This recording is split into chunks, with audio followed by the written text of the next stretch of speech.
هێزەکان ئامادەباشییان کردووە بەرەبەیانی زوو بەڕێکەوتن.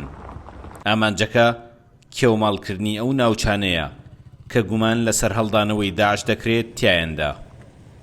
بە درێژای ڕۆژ 55 کیلۆمەتری چوارگۆشە لە ناوچەکانی نێوان کفری، خورمات و کێوماڵ دەکەن.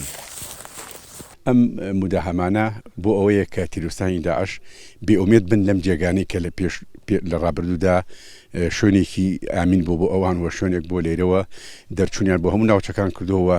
چەندین جار محۆرەکانی کەرکووک و سلاحەدین و دیالەیان والیەکانیان لێرە کۆبوونەتەوە، بەڵام ئێستا دوای لە 2021وانەوە مەگەر دزەکردن بێ، بەڵام بەو ئاستە نەماون و ئەمڕۆژ ئێمە خۆشبەختانە لەم ناوچە زۆر سوڕاینەوە هیچ شوێنێکی تازەمان نەدۆزیوە.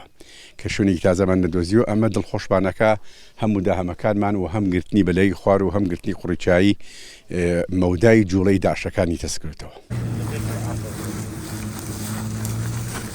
ناوچەکە سەخت و فراوانە. بە درێژایی 5 ساڵ مۆڵگەی سەرەکی داعش بووە. 2 ساڵە پێشمەرگە کۆنتڕۆلی کردووەتەوە. داعش مەرامی هەیە جم و جۆڵی تیادا دەست پێ بکاتەوە. ئەم ناوچەیە بەدڵنیاییەوە ئەوە حەقیقەتە کەوتۆتە نزیکی منطقی سونی کە توانای ئیستیفادە کە داعمێکی زۆر هەیە لەلایەن مانەی و نەمالی لەلایەن پاژماوەکانی بەعس لە منطقەیە بەتایبەتی لە مسلەسی سونە. ئەمە حەقیقەتێکە حورمەتم هەیە. جگەلەوە ئەمە ناوچەیەکە پردی پەڕینەوەیانە لێرە بۆ حەمرین کە نزیکە لێ ناوچەیەکەش سەختە، بۆیە بۆ خوارەوە زۆر قورسە لە کوردستانی جێگان نابێتەوە. ئێرە زۆر گرنگە بەنسبەت ئەوانەوە، بۆیە ئێمە زۆر گرنگە بەلامانەوە ئەمما ئۆپراسیۆن لێرە ئەکەین بە بەردەوامیش. شوێنی ناکردنەکەیانە و ئەوە جلوبەرگەکانیان لەو بناکۆنەیە. ئەمە لەم کێوماڵەدا حەشارگەی تازەی داعش نەدۆزرایەوە. هەڕەشەکانیان لەم چنوورەدا نەبووەتە مەترسی و نەیانتوانیوە سەردەربێننەوە.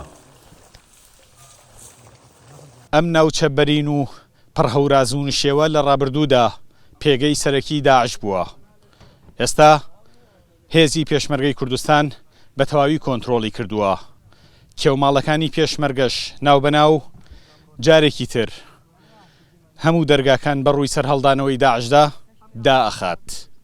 سامان کەریم کورد، ساد نیوز، سنووری نێوان کفری، خورمات و